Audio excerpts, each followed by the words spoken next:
Jacques, வாஸ்பம் sempre வாஸ்பம் சிரிப்பு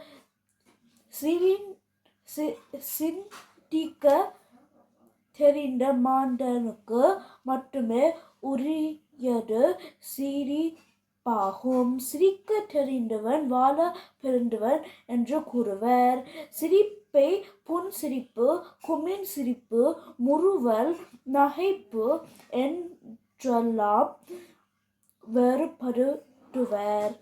வாய்விட்டு சிரித்தால் நோய் விட்டு போகும் என்பர் எம் முன்னோர்.